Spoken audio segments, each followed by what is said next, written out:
পিয়ারে হাজিরিন, এখানে 16 নম্বর আলামত পর্যন্ত বললাম। এই যে হত্যাকাণ্ডের ব্যাপারে খোদ আল্লাহ তাআলা কোরআনুল কারীমে বলছেন, মান কাতালা নাফসান বিগাইরি নাফসিন আও ফাসাদিন ফিল আরদি ফাকান্নামা কাতালান নাস জামিআ।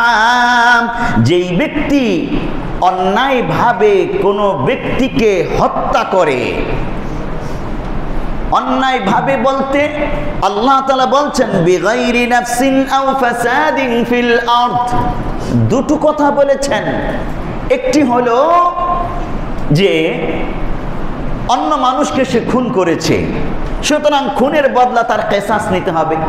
এই কিসাস আদালতের মাধ্যমে রাষ্ট্রীয়ভাবে নেওয়া হবে। তুমি কেন আরেকজনকে খুন করলা, সুতরাং তোমাকেও কিসাস নেওয়া হবে, তোমার মৃত্যুদণ্ড দেওয়া হবে। 2 নম্বর, আও ফাসাদিন ফিল আরদ, পৃথিবীতে জমিনে সন্ত্রাসী কর্মকাণ্ড এমন ভাবে করলো, ডাকাতি রাহাজানি যেটাকে বলা হয়, মানুষের জান মালের উপর হামলা করা, মানুষকে ভীত সন্ত্রস্ত করে তোলা, ডাকাতি রাজ্য কায়েম করে তোলা, মানুষের জীবন সম্পত্তির কোনো মূল্য না দিয়ে সেগুলোকে তছনছ করে দেওয়ার এক ভীতিকর সন্ত্রাসী পরিবেশ তৈরি যারা করে, তাদেরকেও আল্লাহ তাআলা কিসাসের আওতায় এনে মৃত্যুদণ্ড নিশ্চিত করা কিংবা বিপরীত দিক থেকে হাত পা কর্তন করে দেওয়ার, সূরা মায়েদার আয়াতেও আছে, বিপরীত দিক থেকে হাত পা কর্তন করে দেওয়ার বিধান রয়েছে। ডান হাত বাম পা কিংবা বাম হাত ডান পা বিপরীতমুখী 2 দিক থেকে কেটে দিবে এই সন্ত্রাসী ডাকু বাহিনীর। এভাবে আল্লাহ তাআলা কোরআনুল কারীমে বিধান দিয়েছেন।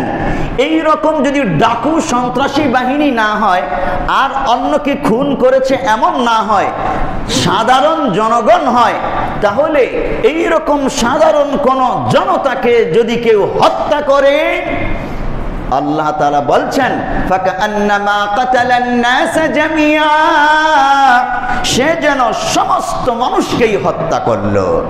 একজনকে হত্যা করার অর্থই হলো সে যেন সমস্ত মানুষকে হত্যা করলো।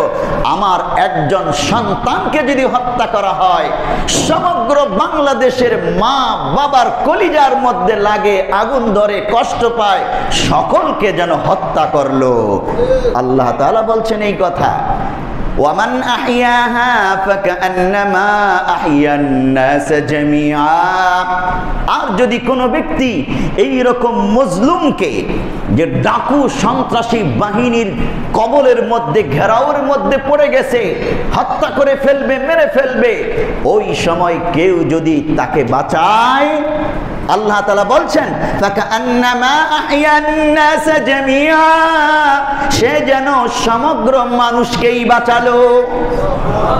কলেজের, বিশ্ববিদ্যালয়ের একজন ছাত্রকে ঘেরাওয়ের মধ্যে ফেলে সন্ত্রাসীরা পিটাই করতেছে, মেরে ফেলবে, এই সময় সাথী সঙ্গীরা যদি তাকে উদ্ধার করে নিয়ে আসতে পারে, আল্লাহ করে ঘোষণা, সে শুধু তার একজন সহপাঠীকেই বাঁচায় নাই, সে দেশের সমস্ত মানুষকেই যেন বাঁচাইলো।